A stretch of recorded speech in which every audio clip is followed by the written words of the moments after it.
उम्मीद करता हूं कि केमिस्ट्री वाले बच्चे क्लास में मौजूद हैं। जो केमिस्ट्री नहीं लेते, कंप्यूटर वाले स्टूडेंट्स, वो हमें छोड़ के जा चुके होंगे, उनकी क्लास खत्म हो चुकी होगी। ठीक है, अच्छा सुनिए प्लीज। वालेकुम अस्सलाम। वालेकुम सलाम, थैंक यू वेरी मच। बेटा, हम इस वक्त क्या पढ़ रहे हैं केमिस्ट्री में? आपको मालूम है chemistry is the study of matter. ठीक है, ओके। मैटर के लिए एक लफ्ज इस्तेमाल किया जाता है, केमिकल सब्सटेंसेस। केमिकल सब्सटेंसेस के अंदर होती है मुख्तलिफ किस्म की केमिकल बॉन्डिंग। केमिकल सब्सटेंसेस में सबसे पहला केमिकल सब्सटेंस जो आपको पढ़ाया गया वो आपको एलिमेंट्स में मेटल्स पढ़ाया गया, और मेटल्स के अंदर मेटालिक बॉन्डिंग आपको पढ़ाई गई। अभी आपको आयनिक कंपाउंड्स पढ़ाए जा रहे हैं जिनके अंदर आपको आयनिक बॉन्डिंग सिखाई गई है। ठीक है, और मुझे लगता है मैंने कल आपको एग्जाम्पल्स के तौर पर, इनकी डॉट एंड क्रॉस डायग्राम के तौर पर, वैसे तो हम इस आयनिक बॉन्डिंग को इलेक्ट्रोवेलेंट बॉन्ड भी कहते हैं, और इसको हम इलेक्ट्रोस्टैटिक फोर्स ऑफ अट्रैक्शन से भी तशबीह देते हैं। आयनिक बॉन्डिंग के लिए एक लफ्ज होता है इलेक्ट्रो वेलेंट बॉन्ड, या फिर हम कहते हैं सर इसमें क्या होता है, इसमें इलेक्ट्रोस्टैटिक फोर्स ऑफ अट्रैक्शन होती है।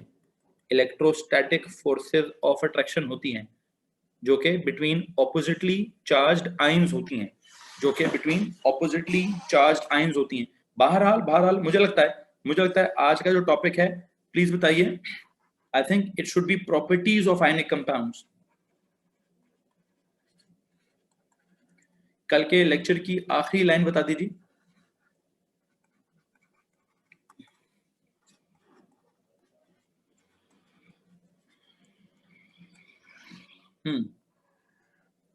Properties of ionic compounds. Okay, कल के लेक्चर में आपने कौन से आयोनिक कंपाउंड्स पढ़े? आपने 3 आयोनिक कंपाउंड्स पढ़े, सोडियम क्लोराइड, फिर मैग्नीशियम ऑक्साइड, और फिर एल्यूमिनियम ऑक्साइड, है जी।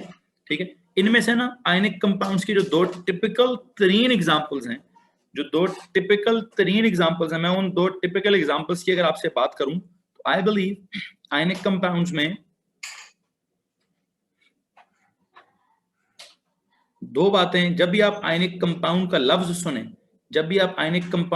सुने, बेटा आपके दिमाग में कम से कम एक सोडियम क्लोराइड आना चाहिए, और दूसरा जो है वो मैग्नीशियम ऑक्साइड लाजमी आना चाहिए। ठीक है, अभी मैं जितनी भी प्रॉपर्टीज पढ़ाऊंगा वो सारी या तो सोडियम क्लोराइड के ऊपर अप्लाई होंगी, या फिर वो सारी मैग्नीशियम ऑक्साइड के ऊपर अप्लाई होंगी। ठीक है, मैं चाहता हूं कि आप टिपिकली इन 2 को दिमाग में रखें। आयनिक कंपाउंड्स, आयनिक बॉन्डिंग या इनकी प्रॉपर्टीज को समझने के लिए, समझते वक्त इन 2 अल्फाज को दिमाग में रखना बहुत ही जरूरी है। कौन कौन से अल्फाज को, कौन कौन से कंपाउंड्स को? वैसे तो मैंने शायद आपको एल्यूमिनियम ऑक्साइड भी पढ़ाया था, लेकिन मैं अभी एल्यूमिनियम ऑक्साइड की बात नहीं करना चाहता। मैं सोडियम क्लोराइड और मैग्नीशियम ऑक्साइड की ही बात को कैरी करना चाहता हूँ। ओके, चलते हैं स्ट्रेट अवे इनकी प्रॉपर्टीज की तरफ। ठीक है भाई, प्रॉपर्टीज ऑफ क्या? Ionic compounds. नंबर 1, ये जो आयनिक कंपाउंड्स हैं सोडियम क्लोराइड और मैग्नीशियम ऑक्साइड, वैसे मैं आपसे पूछना चाहता हूं, सोडियम क्लोराइड नमक है ना? है जी, सोडियम क्लोराइड नमक होता है ना? नमक किस स्टेट में अक्सर पाया जाता है? सॉलिड स्टेट में पाया जाता है, वाइट किस्म का सॉलिड होता है। मैग्नीशियम ऑक्साइड के बारे में बता दूं, ये भी वाइट पाउडर्ड सॉलिड है। नमक भी और मैग्नीशियम ऑक्साइड भी, ये दोनों के दोनों क्या हैं? ये दोनों के दोनों, चलो वाइट है कि ग्रे है वो तो बात की बात है, but they both are powdered solids. I hope ये बात तो आपको ओ लेवल से पता होगी। नमक तो हम अपनी डेली रूटीन में रोजाना इस्तेमाल करते हैं, सॉलिड्स हैं, फिर पाउडर्ड हैं, फिर वाइट हैं। ये 3 बातें हमें पता हैं। मुझे इनकी वजह पे जाना है, मुझे इन प्रॉपर्टीज को केमिस्ट्री के हिसाब से, बजाय इसके कि मैं कहूँ जी नॉर्मल जिंदगी में हमने देखे हैं तो नमक जो है व्हाइट होता है, नमक जो है वो पाउडर होता है, नमक जो है वो सॉलिड होता है, मैं इसको केमिस्ट्री के हिसाब से प्रूफ कराना चाहूंगा। और उसके लिए सबसे पहली प्रॉपर्टी ये जो आयनिक कंपाउंड्स होते हैं, आयनिक कंपाउंड्स की एक एग्जांपल मैंने आपको नमक की दी है, दूसरी एग्जांपल मैंने आपको MgO मैग्नीशियम ऑक्साइड की दी है, ठीक है। इनमें सुनिएगा जरा गौर से, सबसे पहली प्रॉपर्टी, ये कैसे एग्जिस्ट करते हैं। हमें लगता है कि कंपाउंड्स जो हैं वो, देखें एक बात तो याद रखिएगा, एक बात तो आपने याद रखनी है कि इनमें इनमें क्या सीन है, इनमें केमिस्ट्री के हिसाब से क्या सीन है, ऑपोजिटली चार्ज्ड आयंस हैं, ठीक है। तो they do not exist as molecules, rather they exist as क्या, they exist as a cluster of ions. सुनिएगा जरा, पहली बात, they do not exist as discrete molecules, rather they exist as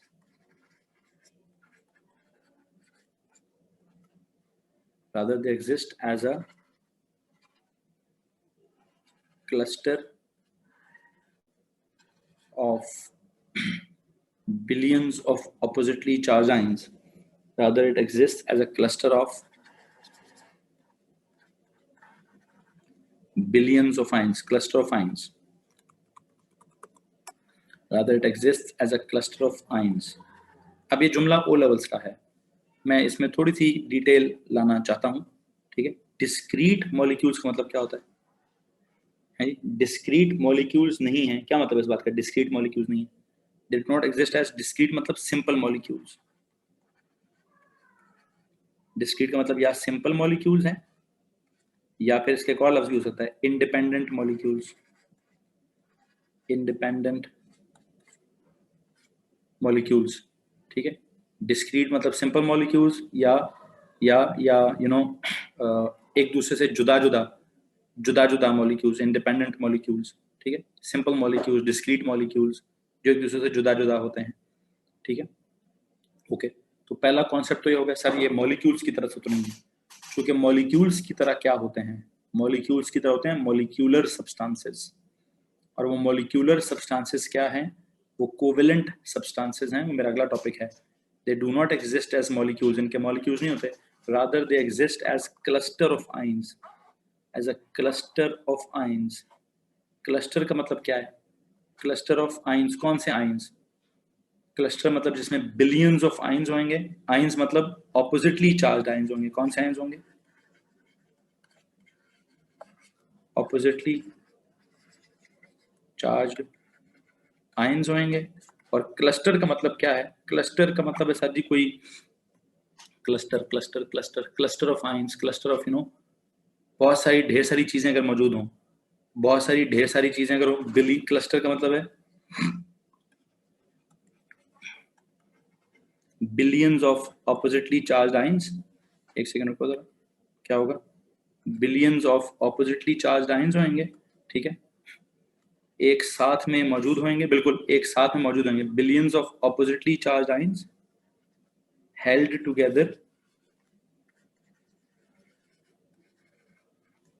together by billions of oppositely charged ions, held together by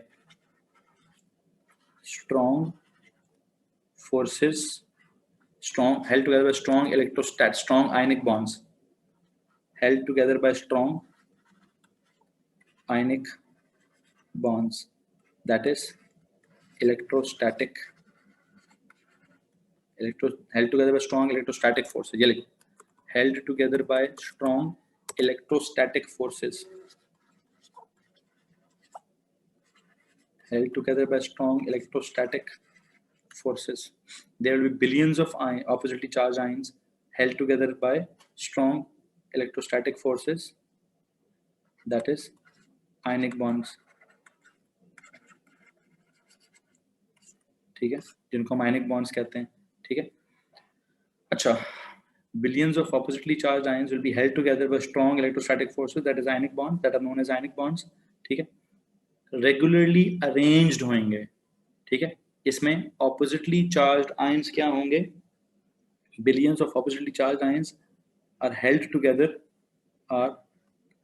held together by strong electrostatic forces, that is ionic bonds, forming a three-dimensional crystal lattice structure. Forming what? Forming a क्या चीज ही? Forming a three-dimensional, सबसे important word आ गया जी, forming a three-dimensional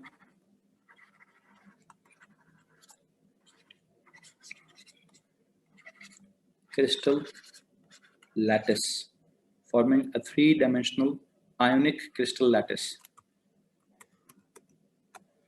forming a three-dimensional ionic crystal lattice. जो metals होते थे उनको हम कह सकते हैं कि उनका होता था three dimensional metallic crystal lattice. इनका क्या है? Three dimensional ionic crystal lattice. इनमें क्या कहानी है जी? थ्री डायमेंशनल नहीं, not exactly the same, not exactly the same, they not exactly the same. वहां पे ऑपोजिट, वहां पे सेम चार्जेस थे इन अ सी ऑफ इलेक्ट्रॉन्स. यहाँ पे ऑपोजिटली चार्ज आयंस होंगे. बड़ा फर्क है. वो एलिमेंट था या कंपाउंड था. वहां आयंस एक ही तरह के थे, यहाँ आयंस दो तरह के हैं. ठीक है, 2 मिनट सब्र करो प्लीज, देखेंगे समझ आ जाएगा हमें. 3 अल्फाज हैं हमारे पास. थ्री डायमेंशनल, सबसे पहले तो लफ्ज है थ्री डायमेंशनल. ये थ्री डायमेंशनल का मतलब क्या होता है? थ्री डायमेंशनल कहते हैं sir not planar. Not planar, जो प्लेनर चीजें होती हैं, जो चीजें प्लेनर होती हैं उन वो 2 डायमेंशनल होती हैं. प्लेनर चीजें क्या होती हैं? प्लेनर चीजें बेशक बेसिकली 2D होती हैं, तो they are not planar. This what is meant by this three dimensional का लफ्ज कि सर ये कंपाउंड्स प्लेनर ज्योमेट्री में नहीं होते, इनकी non planar three dimensional geometry होती है. अच्छा, थ्री डायमेंशनल ज्योमेट्री का मतलब क्या है सर? इनमें क्या होगा? इनमें कोई लेंथ होगी, लेंथ भी होगी, विड्थ भी होगी एंड हाइट भी होगी. लेंथ भी होगी, विड्थ भी होगी और इनकी हाइट भी होगी. इनफैक्ट अगर आप NaCl और मैग्नीशियम ऑक्साइड की बात करोगे तो सबसे सिंपल एग्जांपल है क्यूबिक क्रिस्टल लैटिस. है जी, इनकी शेप क्या होती है? क्यूबिक शेप होती है. मैं जो NaCl का स्ट्रक्चर बनाऊंगा और जो मैं MgO का स्ट्रक्चर बनाऊंगा उसके लिए मैं क्यूब बनाऊंगा. क्या बनाऊंगा? क्यूबिक शेप बनाऊंगा. ठीक है जी, क्यूबिक शेप बनाऊंगा. अच्छा, ओके. फॉर्मिंग थ्री डायमेंशनल आयनिक क्रिस्टल लैटिस जिसको हम क्यूबिक फेस सेंटर्ड, चलो खैर वो फेस सेंटर्ड की बात बाद में. आयनिक का मतलब क्या है? इसमें एक जैसे आयंस नहीं होंगे. क्या होंगे? ऑपोजिटली चार्ज्ड आयंस होंगे. ऑपोजिटली चार्ज्ड आयंस होंगे. ठीक है, लाइक सोडियम पॉजिटिव होएगा और क्लोरीन नेगेटिव होएगा. Sodium ions and chloride ions oppositely charged ions होंगे. ठीक है. क्रिस्टल लैटिस, क्रिस्टल का मतलब क्या होता है? देखो जी, समझना गौर से आपने. सर क्रिस्टल कहते हैं किसको? सॉलिड स्टेट को. और लैटिस कहते हैं रेगुलर अरेंजमेंट को. क्रिस्टल के लफ्ज का मतलब क्या है सर? क्रिस्टल होता है, क्रिस्टल का लफ्ज इस्तेमाल करते हैं सॉलिड स्टेट के लिए और लैटिस का लफ्ज इस्तेमाल करते हैं रेगुलर अरेंजमेंट के लिए. किसके लिए जी? रेगुलर अरेंजमेंट ऑफ क्या है जी? Regular arrangement of particles. इसमें कौन से पार्टिकल्स हैं? कौन से पार्टिकल्स हैं? ये वाले सर. ऑपोजिटली चार्ज्ड आयंस जो हैं वो रेगुलर अरेंजमेंट में होंगे. रेगुलर अरेंजमेंट होगी उनकी. ठीक है. इनफैक्ट किस किस्म की अरेंजमेंट होगी? ठीक है, देखते हैं. सॉलिड स्टेट में एक और बात भी होती है. एक चीज क्या होती है सर? स्ट्रॉन्ग इलेक्ट्रोस्टैटिक फोर्सेस होती हैं.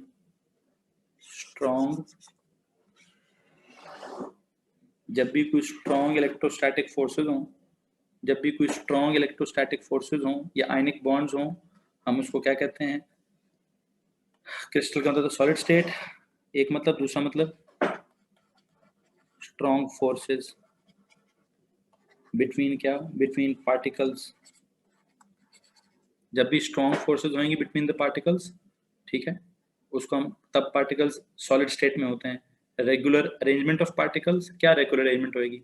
Each cation is surrounded by, ये जो मैं इसकी क्यूबिक शेप बनाऊंगा इसमें क्या जुमला है sir? Each cation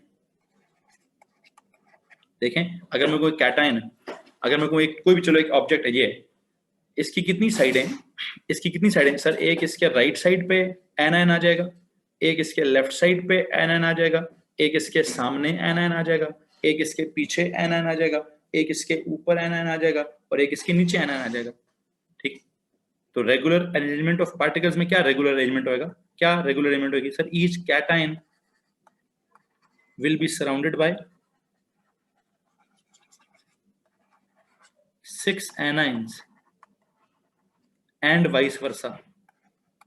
Vice versa मतलब sir, each anion will also be surrounded by 6 cations. Each cation will be surrounded by 6 anions, and each cations will also be surrounded by 6 anions. ठीक है, forming what? Forming a face, forming a 3-dimensional face centered cubic crystal lattice. पहला मैंने लफ्ज क्या इस्तेमाल किया? पहले लफ्ज की तरफ जाइए जरा सर। आपने जो पहला लफ्ज इस्तेमाल किया था वो ये था क्लस्टर ऑफ आइंस। ठीक है, दूसरा जो मैं लफ्ज इस्तेमाल करूंगा 3-डायमेंशनल क्रिस्टल लैटिस, आयनिक क्रिस्टल लैटिस। ठीक है, अभी जो मैं उसके लिए और लफ्ज इस्तेमाल करूंगा वो face centred cubic crystal lattice, face centred cubic crystal lattice. हैं जी, एक जुमला लिखिए, both the sodium chloride and Mg magnesium oxide have a face centred cubic crystal lattice structure. ठीक है, एक काम सुनिए जरा, यहां तक किसी के पास कोई सवाल है? Face centred cubic crystal lattice का मैं अगले सफे पे मतलब लिखवाता हूं। क्या लिखवाना था जी? क्या जुमला लिखना है? एक फैक्ट लिखिए, वो ये कि sir both the sodium chloride and magnesium oxide have a face centered cubic crystal lattice। ठीक है, लैटिस मतलब रेगुलर अरेंजमेंट ऑफ आयंस होएगी, क्रिस्टल मतलब वो सॉलिड स्टेट में होएगा अल्टीमेटली, और उसमें स्ट्रॉन्ग फोर्सेस होंगी। क्यूबिक मतलब उसकी शेप सर क्यूब होएगी, और क्यूब के हर फेस के क्या होगा? फेस सेंटर्ड, हर सेंटर पर एक ना कोई पार्टिकल होगा। खैर देखता हूँ यार, face centred cubic crystal lattice, इसका मतलब क्या है? इसका मतलब बेटा ड्राइंग में ही समझ आएगा। इसका मतलब मुझे लगता है ड्राइंग करके ही समझ आना चाहिए। ठीक है, इसका मतलब मैं आपको ड्राइंग में ही समझा सकता हूँ। ठीक है, सो इसकी तरह ड्राइंग देखिएगा प्लीज, इसकी ड्राइंग देखिएगा, जिसमें आपको मैं एक यूनिट सेल ऑफ, ठीक है, face centred cubic crystal lattice का यूनिट सेल कैसा होता है सुनिए जरा। ड्राइंग बनाता हूं जी मैं किस चीज की? Unit cell of face centred cubic crystal lattice. Last page please. Okay,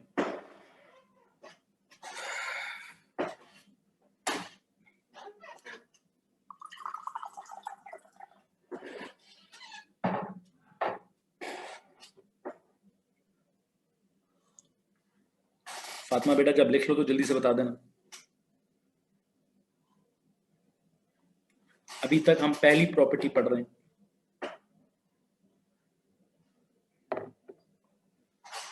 मुझे बहुत उम्मीद ये है कि आपने ये सारे अल्फाज ओ लेवल्स में सुने होंगे। आपने ये सारे अल्फाज ओ लेवल्स में सुने होंगे। ठीक है, किसी को कोई प्रॉब्लम है तो आप सवाल जवाब पूछ सकते हैं। अगर किसी को कोई प्रॉब्लम है तो आप सवाल जवाब कर सकते हैं बच्चों। नो? ओके, फातिमा लिख चुके हो तो अगले पेज पे जाऊं, प्लीज स्क्रीनशॉट ले लो, प्लीज स्क्रीनशॉट ले लें बेटा। I am just moving to the next page now जी। Okay, here you go. मैंने क्या बनाना है? यूनिट सेल ऑफ NaCl और MgO। ठीक है, जरा देखिएगा मैंने क्या ड्राइंग बनानी है, प्लीज जरा इसको फॉलो कीजिएगा कि मैंने किस तरह की ड्राइंग बनानी है। ड्राइंग बनाते हैं भाई, बनाते हैं, ये लेते हैं एंड देन पेन लेते हैं, ब्लैक लेते हैं जी। एक, उपसी डुपसी डुप्स,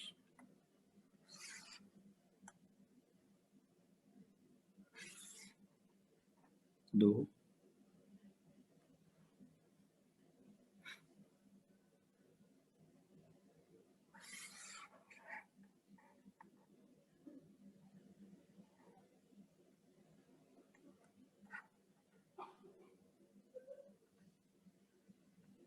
तीन,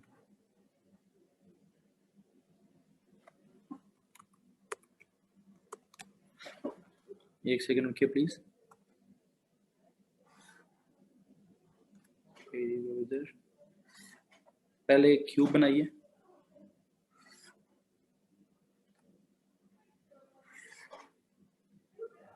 ये तो एक क्यूब बना लिया मैंने। ओके, क्यूब बनाने के बाद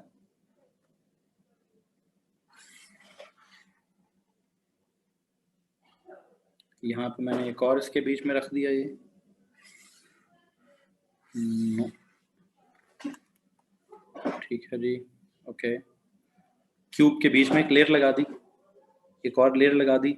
अब एक और लेयर बनाऊंगा किधर, हम भी बनाएं सर, जितना बनाएं बनाएं, कोशिश करें बनाने की, कोशिश करें बनाने की, प्लीज कोशिश कीजिए इसको बनाने की। ठीक है,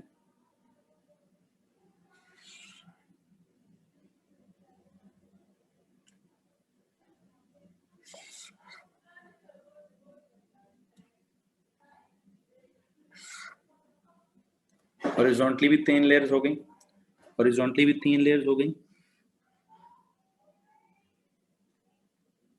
मैं जरा वर्टिकली भी 3 लेयर्स बना लूं।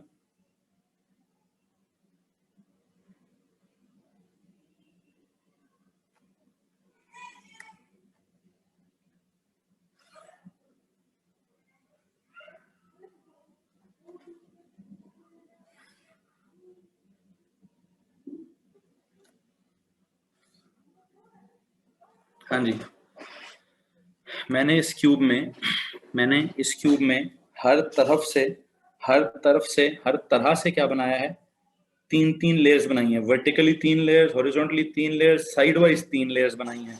ठीक है, साइड वाइज 3 लेयर्स बनाई हैं। अब ये सब बनाने के बाद इसको हम क्या कहते हैं, face centred cubic crystal lattice. जरा सुनिएगा गौर से, आप लिखना छोड़िए थोड़ी देर के लिए, बच्चों लिखना छोड़िए प्लीज थोड़ी देर के लिए। इस क्यूब का ये है सेंटर, किधर भाई, ये है इस पूरे क्यूब का सेंटर। ठीक हो गया, इस क्यूब के बिल्कुल अंदर, अंदर जाके इसका सेंटर मैंने आपको दिखाया है। ठीक है, इस सेंटर पे जाकर, आपने मेरी बात को जरा फॉलो करना है प्लीज। एक इसके ना इधर आ जाएगा कौन, एक इसके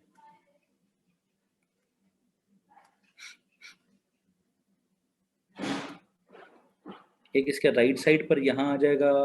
अगर ये रेड वाला सोडियम है तो एक इसके राइट साइड पर इधर क्लोरीन आ जाएगा, एक इसके इधर क्लोरीन आ जाएगा। ठीक है, एक इसके यहाँ सामने क्लोरीन आ जाएगा। ठीक है, फिर एक इसके वहाँ पीछे की तरफ क्लोरीन आ जाएगा। ठीक है, फिर एक इसके बिल्कुल ऊपर यहाँ क्लोरीन आ जाएगा, फिर एक इसके बिल्कुल नीचे यहाँ क्लोरीन आ जाएगा। इस बात में किसी को परेशानी है? इस दरमियान में अगर ये सोडियम है,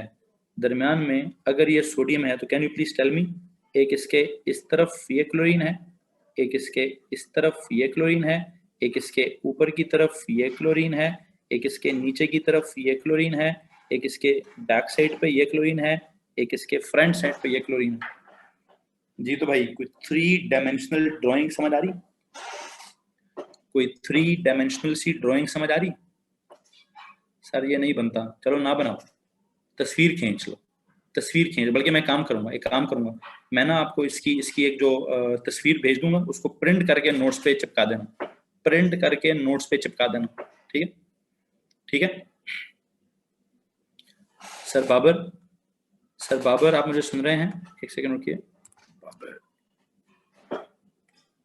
मेक हिम को होस्ट।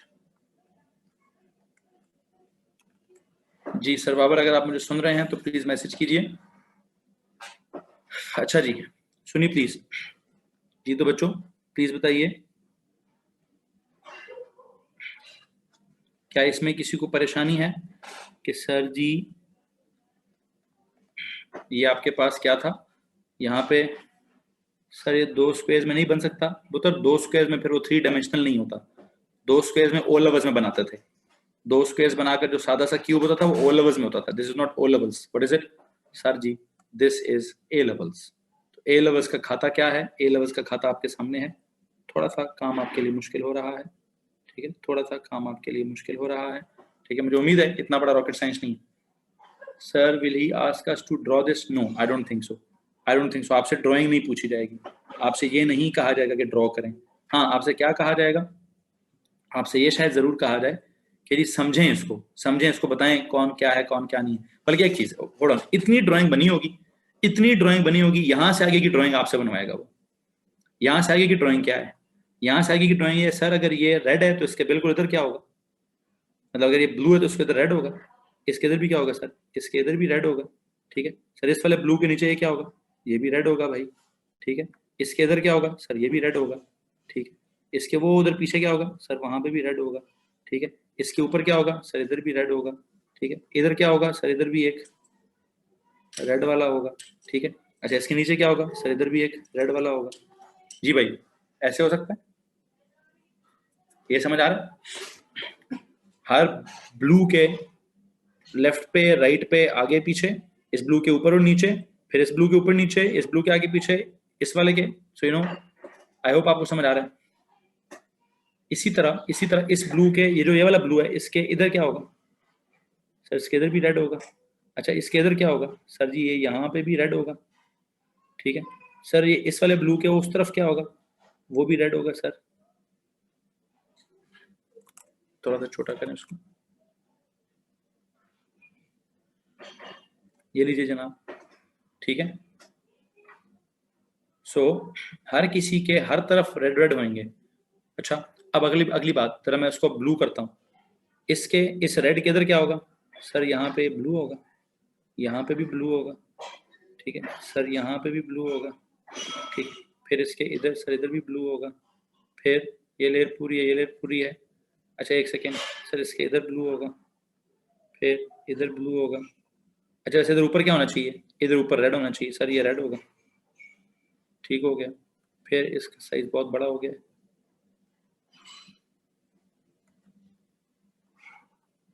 इधर ये ब्लू है, ऊपर लेयर पूरी हो गई, नीचे सर इधर ब्लू आ जाएगा, ठीक है। इधर ब्लू है, इधर ब्लू है, इधर ब्लू है, इधर ये नीचे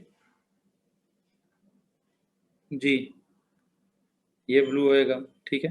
आई थिंक मैंने सारे पूरे कर दिए हैं।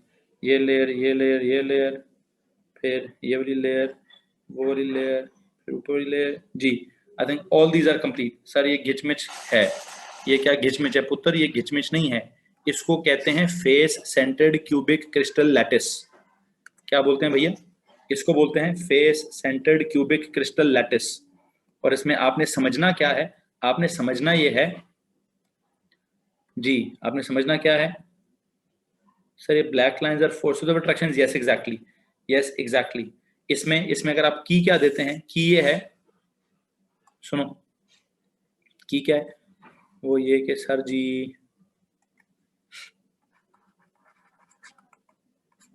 अगर आप NaCl बना रहे हैं, अगर आप NaCl बना रहे हैं तो ये पॉजिटिव किसको रिप्रेजेंट कर रहा है और ये नेगेटिव किसको रिप्रेजेंट कर रहा है? ये रेड किसको रिप्रेजेंट कर रहा है और ये? तो साइन से है जनाब कि मैं ये कह सकता हूँ कि ये रिप्रेजेंट करता है मिसाल के तौर पे क्लोराइड आयन को, और फिर ये जो रेड वाला है ये रिप्रेजेंट करता है सोडियम आयन को। किसी को प्रॉब्लम है इस बात से?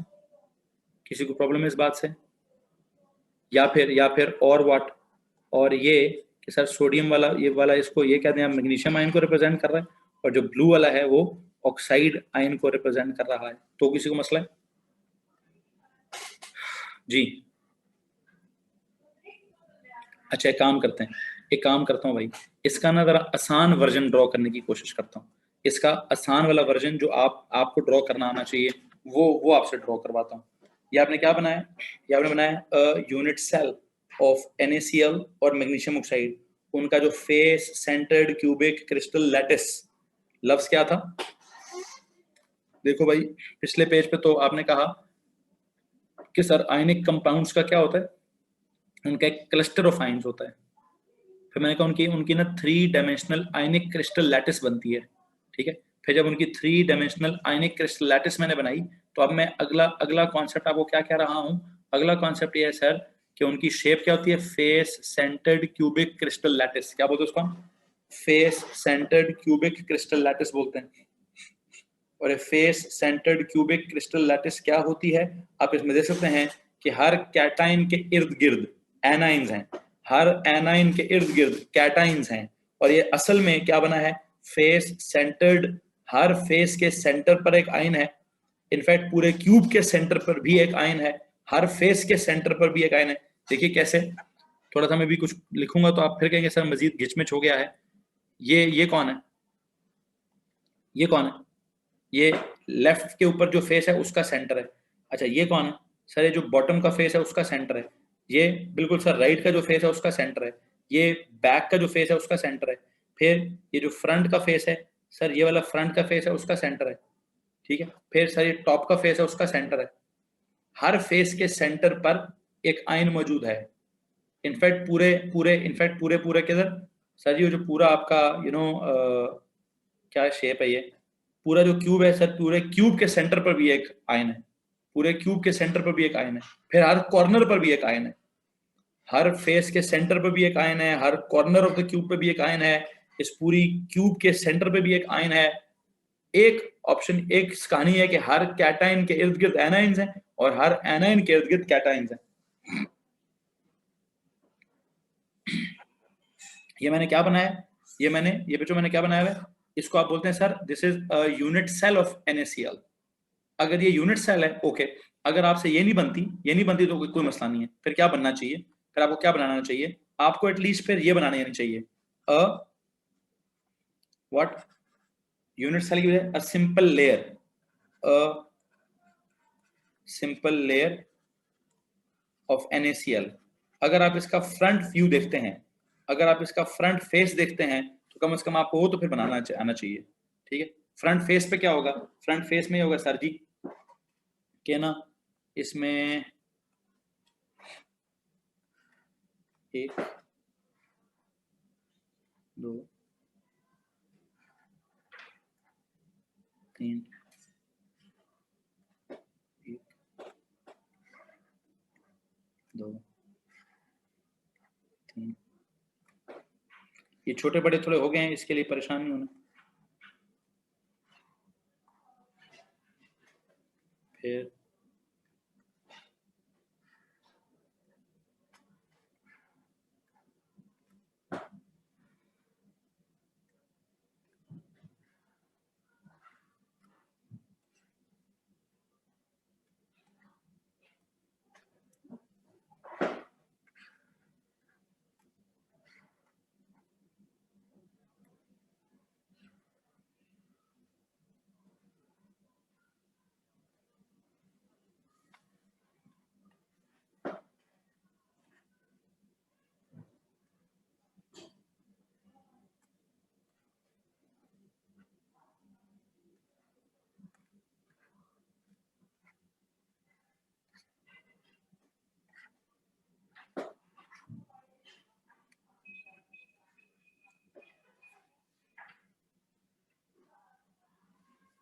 चुको भाई,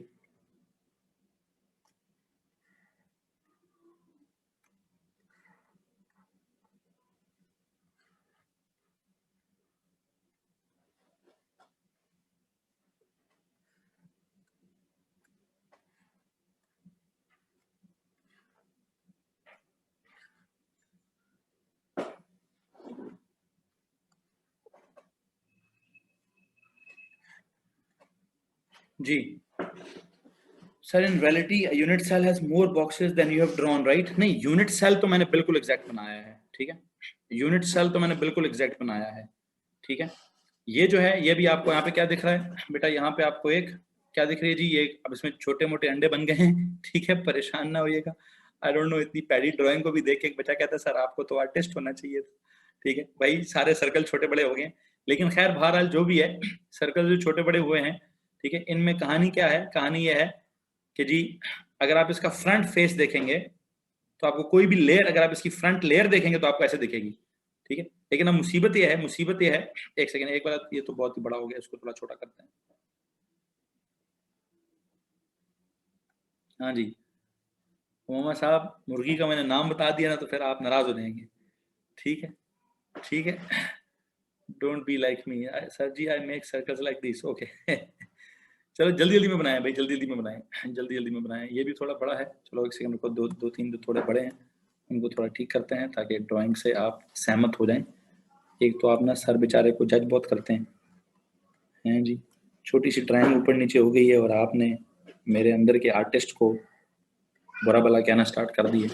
लो भाई, जी भाई कॉपी कर। Okay okay okay okay okay, so you know what is happening. ये तो जो आपने बनाया था, तो ये तो उसका आपने पूरा का पूरा यूनिट सेल बनाया है। ठीक है, आपने पेपर में नहीं बनाना होगा, आपने पेपर में नहीं बनाना होगा, पेपर में बनाएगा जो समझना होगा। ठीक है, ठीक है जी, this is a simple layer of NaCl। बल्कि एक बात बताओ, होल्ड ऑन, एक आखिरी चीज, एक और चीज, मैंने एक तरफ बनाया यूनिट सेल ऑफ NaCl, फिर बनाया सिंपल लेयर ऑफ NaCl, अब मैं बनाना चाहता हूं a formula unit of NaCl। अ क्या चीज जी? Just a formula unit of NaCl. If you want me to draw a formula unit of NaCl, तो let me tell you कि अब मैंने क्या ड्राइंग बनानी है। अब मैंने एक बनाना है पॉजिटिव, एक बनाना है नेगेटिव। ठीक है, हाँ छोटा बड़ा हो सकता है, चूंकि सोडियम का आयन शायद थोड़ा छोटा हो और क्लोरीन का आयन शायद थोड़ा बड़ा हो। ठीक है जी, और इनके दरमियान में क्या लगानी है सर जी? इनके दरमियान में लगानी है एक line.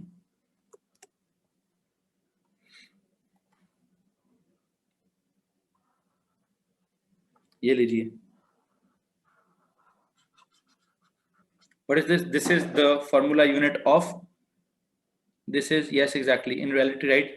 G Ahmed Rahim, each cation is surrounded by 6 anions in reality, right? Yes exactly। देखो जिसमें मैंने स्टार लगाया है, ये एक सही तरह से दिख रहा है आपको, इसकी 6 की 6 डायमेंशंस दिख रही हैं। अहमद, जिसमें मैंने स्टार लगाया इसकी 6 की 6 साइडें दिख रही हैं। इसके राइट साइड पे देखो, यहाँ पे भी इसका ऑपोजिट है, इसके लेफ्ट पे देखो, इधर भी इसका एक ऑपोजिट है,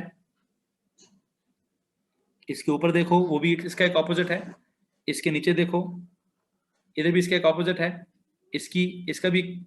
तो यू नो इसकी 6 की 6, सेंटर वाला बड़ा इंपॉर्टेंट है, सेंटर वाला हमें 6 वाला कॉन्सेप्ट समझाता है। असल में अगर आप फ्रंट फेस देखोगे तो इधर देखो आपको कि सर इसका तो एक है, 1 2 3 और 4 है, पांचवा किधर है? पांचवा है आउट ऑफ द बोर्ड। छठा किधर है? छठा है into the board. You getting this thing? एक राइट, एक लेफ्ट, एक ऊपर, एक नीचे, एक इन टू द बोर्ड, एक आउट ऑफ द बोर्ड होगा। अब इन टू द बोर्ड और आउट ऑफ द बोर्ड में सिंपल लेयर में तो नहीं दिखा सकता ना, ठीक है, इन एंड आउट वाले को इस सिंपल लेयर में तो नहीं दिखा सकता, लेकिन इन एंड आउट का जो कॉन्सेप्ट था, इन एंड आउट का कॉन्सेप्ट है, वो आपको 3D ड्राइंग में बहुत अच्छे से समझ आ रहा होगा। ठीक है, ठीक है जी। अब इस वक्त साइजेस की मैं किसने पूछा? अब्दुल मोइज, साइज की मैं खास सिग्निफिकेंस नहीं पढ़ा रहा आपको। इसका मतलब क्या है? इसका मतलब है सर, ब्लू वाले का मतलब ले लें सोडियम 1 पॉजिटिव, ठीक है, रेड वाले का मतलब ले लें क्लोरीन 1 नेगेटिव, और उनके बीच में क्या कर लें? उनके बीच में सर जी एक स्ट्रॉन्ग बॉन्डिंग है, और उस बॉन्डिंग का नाम क्या है? आयनिक बॉन्डिंग ले लें। या फिर इसका मतलब क्या है? इसका मतलब है सर, क्या बनाए जी? एक बना लें सर जिसका मतलब है Mg2 पॉजिटिव, और दूसरा जो रेड वाला है उसका मतलब है O2 नेगेटिव, और उनके बीच में जो है ना सर जी क्या है? स्ट्रॉन्ग आयनिक बॉन्ड्स हैं। अच्छा वैसे आपको एक बात बताऊं, जो आयनिक बॉन्ड्स हैं इन MgO, the ionic bond in MgO is much more stronger than the ionic bonds in NaCl. Ionic bonds in MgO are much more stronger than the ionic bonds in NaCl. Can I say like this? वजह sir, MgO में ions जो हैं, ions का charge भी double है, ions का size भी छोटा है, चार्ज भी डबल है। ठीक है, चार्ज तो डबल है ही है, साथ साथ उनका मैग्नीशियम का आयन सोडियम से छोटा है, ऑक्साइड का आयन क्लोराइड से छोटा है। Charge density, yes exactly, charge density magnesium की डबल से भी ज्यादा है, चार्ज डेंसिटी ऑक्सीजन की भी डबल से ज्यादा है, ठीक है। तो let me tell you one thing, क्या यहां तक लिख चुके हैं भाई? किसी ने पूछना है?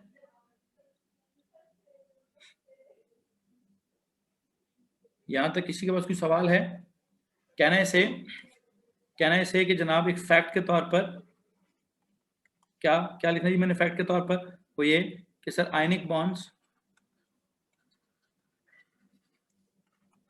in MgO are much more stronger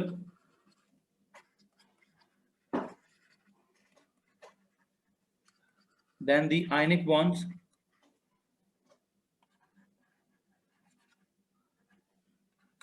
in NaCl, ठीक है। अगर सवाल है एक्सप्लेन वाई,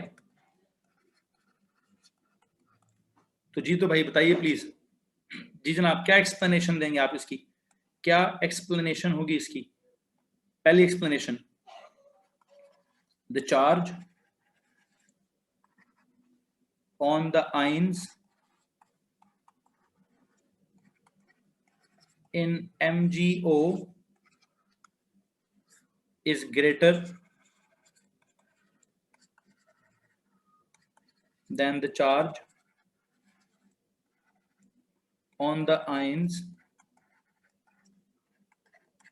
in NaCl। पहली बात मतलब इन पे क्या चार्ज है सर जी? मैग्नीशियम वाले में 2+ और 2 नेगेटिव का चार्ज है, इनमें 1+ और 1 नेगेटिव का चार्ज है। हर चार्ज डबल हो गया, ठीक हुई बात। दूसरी बात, द साइज, 2 मिनट रुको बेटा, इस बात को मुकम्मल करना तो पहले। द साइज ऑफ, एक second, the charge on the ions नहीं, the charge on each ion in MgO is greater, मतलब कितना greater? is double than the charge on the ions in NaCl। the size of each ion in MgO, ionic radius, yes, इस वक्त size का मतलब है ionic radius, बिल्कुल exactly, ठीक है। एक सेकंड होल्ड कीजिए बेटा, एक सेकंड होल्ड कीजिए।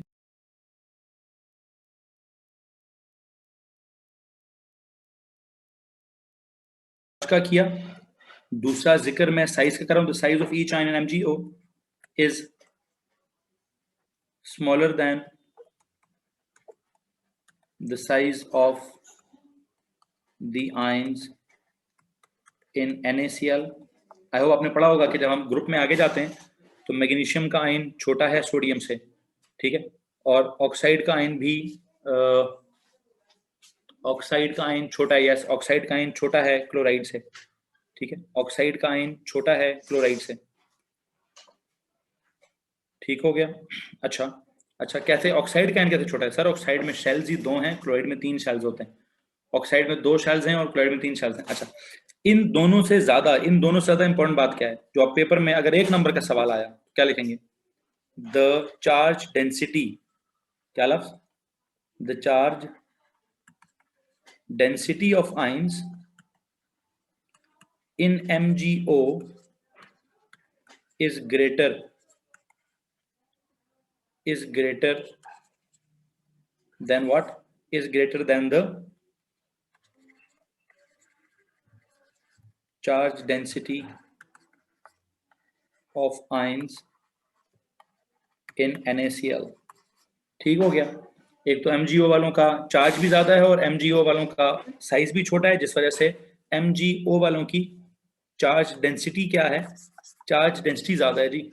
इस वजह से उसका बॉन्ड्स जो हैं वो स्ट्रॉन्गर हैं, ठीक है, उनके बॉन्ड्स स्ट्रॉन्गर हैं। और एक बात बताऊं, उनको तोड़ना मुश्किल है, और अगर उनको तोड़ना मुश्किल है, ठीक है, इसलिए यहां से अगली बात क्या होगी? Ionic bonds in MgO are much more stronger. फिर आप उसको बोलेंगे, अगर वो सवाल लिखे, वैसे इसका एक बात बताऊं, इसका एक मतलब बताऊं, इसके बाद अगर आप ये वाला जुमला लिखते हैं, ठीक है, एक सेकंड रुकिए, आपने कहा जी चार्ज क्या है? चार्ज डबल है, साइज छोटा है, चार्ज डेंसिटी ज्यादा है, हेंस क्या?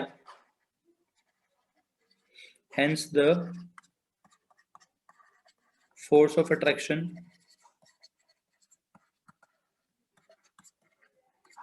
between the ions of MgO is stronger. Hence the force of attraction between the ions of MgO is stronger than the force of attraction between the ions of NaCl. अच्छा, अब अगर sir what about stronger electrostatic forces, ठीक है जी, ये ले सकते हैं आप. Hence the force of attraction between ions of MgO is stronger than the force of attraction between the ions of NaCl. अच्छा, आखिरी बात, एक और बात ये, इस वजह से more energy is required to break these forces in MgO. Higher amount of energy, higher amount of energy is required क्या करने के लिए? To break these bonds in MgO as compared to higher amount of energy is required to break these concept, break these ionic bonds. Higher amount of energy is required to break ionic bonds in MgO as compared to break ionic bonds in NaCl. To break ionic bonds in NaCl. ठीक है, यहां तक किसी को परेशानी है? Higher amount of energy is required to break ionic bonds in MgO as compared to break ionic bonds in NaCl. एक minute रुक जाएं. अच्छा, रुक गए जी. आखिरी बात मुझे यहाँ पे लिखनी है. आखिरी बात मुझे यहाँ पे क्या लिखनी है?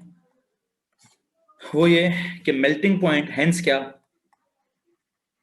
Hence the melting point of MgO is greater than the melting point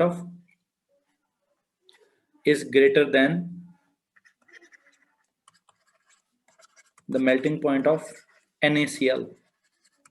जी भाई, जहां तक ताल्लुक है मेल्टिंग पॉइंट ऑफ MgO का, तो मुझे शक पड़ता है इसकी वैल्यू है अंदाजन 2800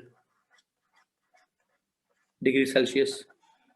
ठीक है, और उसकी जो वैल्यू है, बल्कि एक सेकेंड, 2800 ना लिखिए, I must write around, not exact नहीं पता मुझे, अराउंड 3000 इसका है, और इसका जो मेल्टिंग पॉइंट है वो है अराउंड 1000. ठीक है, तो ये जो आपने जवाब लिखा है ये इसका जवाब भी है. अगर वो सवाल बोलने को explain why the melting point of MgO is greater than the melting point of NaCl, तब भी ये सारे जवाब हैं. बस आपको सीक्वेंस बनाना आना चाहिए. अब सवाल वो इसमें से ये भी पूछ सकता है कि बॉन्ड स्ट्रॉन्ग क्यों है. वो सवाल ये भी पूछ सकता है कि जी मेल्टिंग पॉइंट MgO का ज्यादा क्यों है. वो सवाल ये भी पूछ सकता है कि कंपेयर करें बॉन्ड की स्ट्रेंथ इन MgO और NaCl. वो ये कह सकता है compare the charge density of the ions in MgO and NaCl. कुछ भी सवाल तो अब ये सवाल वाले पे डिपेंड करता है ना. हमें तो कॉन्सेप्ट समझ आना चाहिए. ठीक है, मुझे उम्मीद है आपको ये कॉन्सेप्ट समझ आ गया होगा.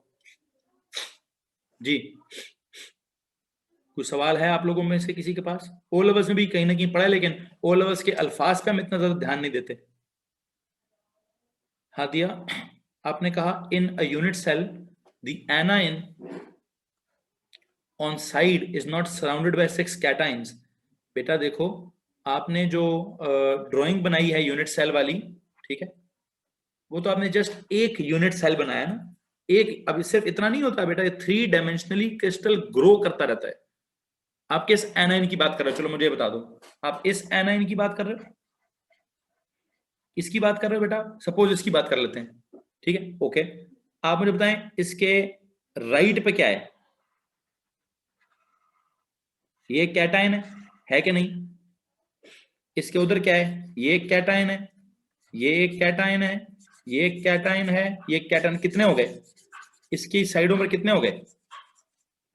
1 2 3 4 5, छठी साइड है इधर. वो ड्राइंग बनाएंगे आप? फिर तो क्यूब और बड़ा हो जाएगा, फिर तो क्यूब और बड़ा हो जाएगा ना। ये क्यूब सिर्फ इधर तक तो नहीं बनाना, ये तो क्यूब इससे, ये तो मैंने जस्ट एक यूनिट सेल बनाया है क्या, जिसमें सारी प्रॉपर्टीज पूरी हो जाएं। अब ये क्रिस्टल ग्रो करेगा किस तरफ, लेफ्ट की तरफ भी, राइट की तरफ भी, ऊपर की तरफ भी, नीचे की तरफ भी, बाहर की तरफ भी, अंदर की तरफ भी, such that each cation will be surrounded by 6 anions and each anion will be surrounded by 6 cations। ठीक है, so you've got it, okay, so you know यहां पे भी इसका एक बॉन्ड होगा, वो बना नहीं रहा, वो एक अलग बात है। ठीक है, रूबिक्स क्यूब की तरह है, हाँ जी, रूबिक्स क्यूब की तरह का बनाया हमने ये। खैर जो भी है, मुझे उम्मीद है कि मैंने जो पहली प्रॉपर्टी आपको समझानी थी वो आपको समझ आ गई होगी, और यहाँ तक आप में से किसी को भी कोई भी प्रॉब्लम नहीं होगा। तो काम करते हैं, आज के लेक्चर का इख्तिताम करते हैं, आप लोगों से इंशाल्लाह मुलाकात करेंगे कल। तब तक के लिए दीजिए इजाज़त। अल्लाह ताला आपका हामी और नासिर हो।